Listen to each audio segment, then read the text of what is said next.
Good evening humans, Tyrannosaurusmoth here, and tonight we're taking a look at the Ace Toyz, the classic Mighty Superhero Golden Red Hero figure.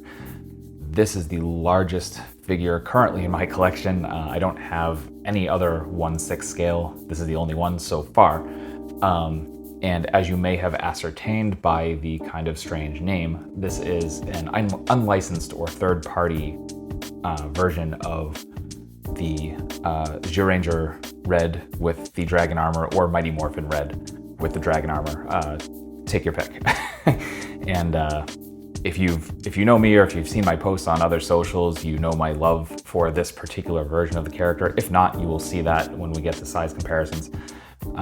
But without further delay, I'm really excited to get into this. So let's do this.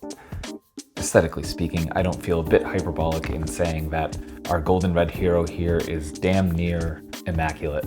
The suit fits really well, looks like basically a shrunk down suit actor.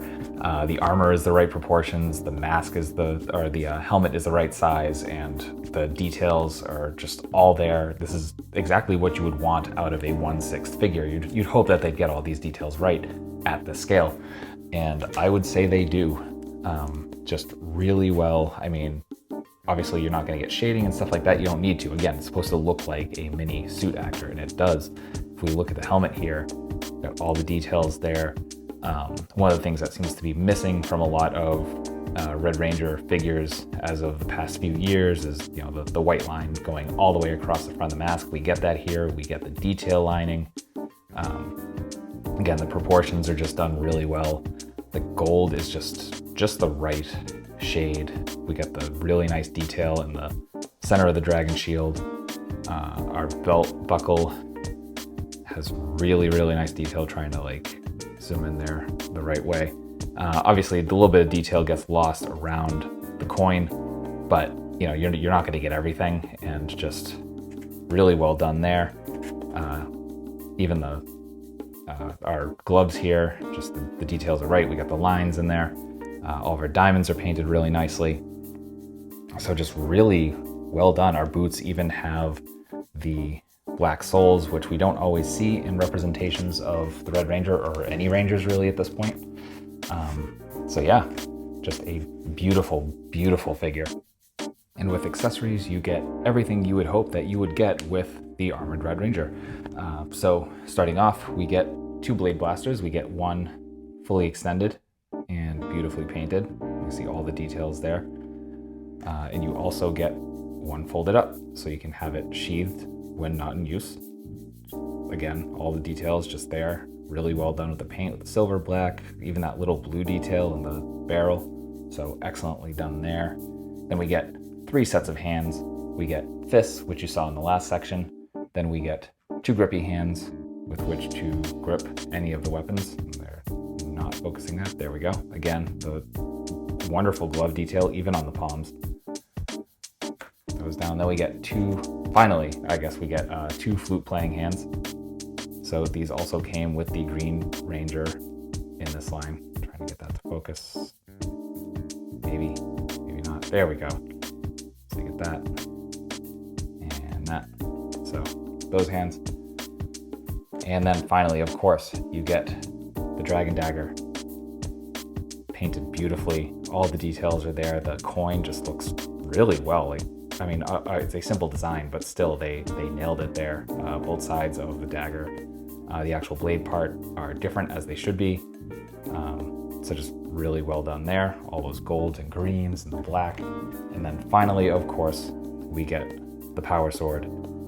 Just gorgeously done.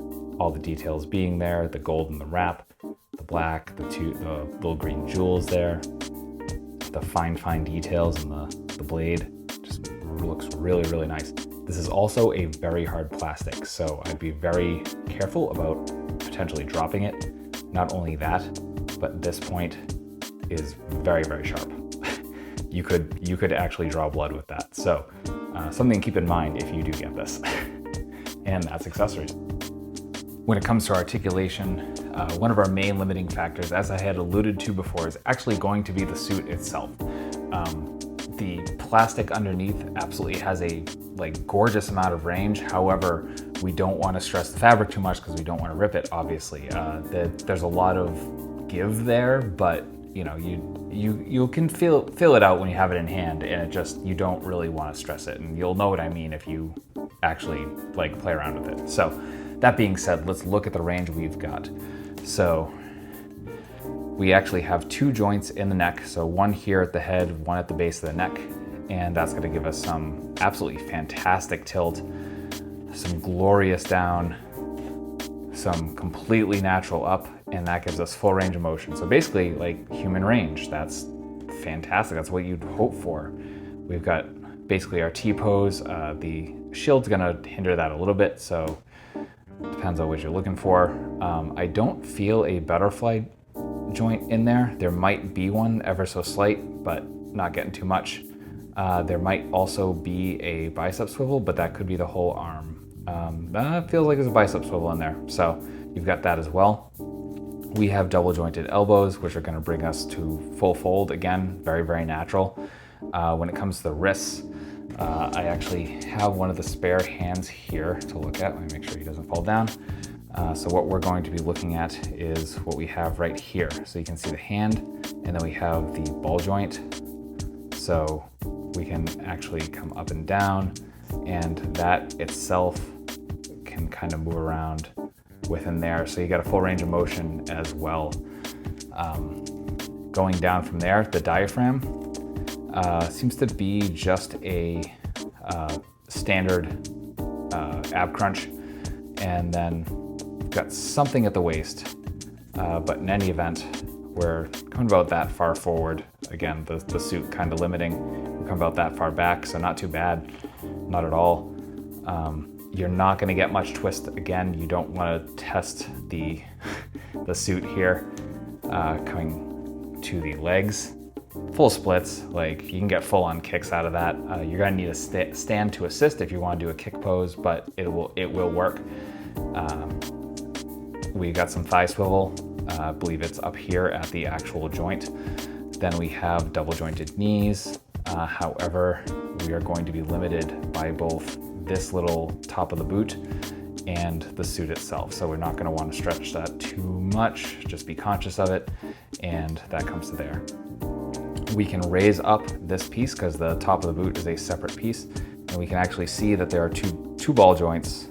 So this is kind of a one of those barbell joints with a ball up here and a ball down here, giving us full range.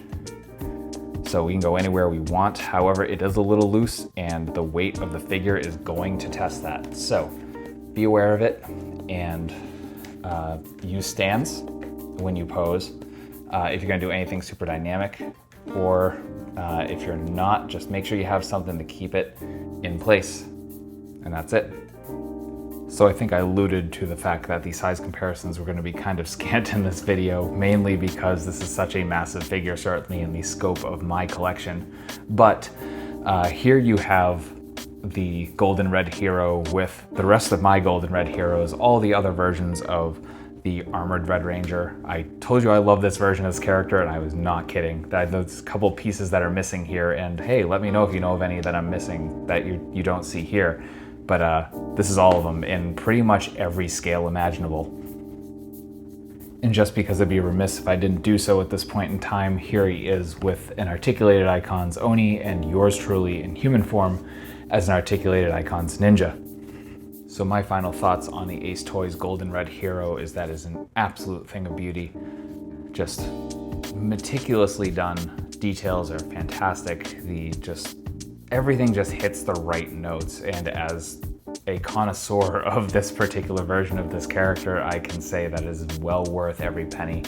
Right now, the pre-order obviously is long past, and now it's just up at places that happen to get a stock of the second reissue of this, and I got mine from tocollector.com, and I will have a link for them in the description. So you can get yours while these last. I absolutely recommend it. These also pop up on eBay for around retail price right now, which is fantastic. So again, if you can get your hands on it, definitely get it, especially if you're a fan of Power Rangers, Zyuranger, or the Red Ranger for either of those.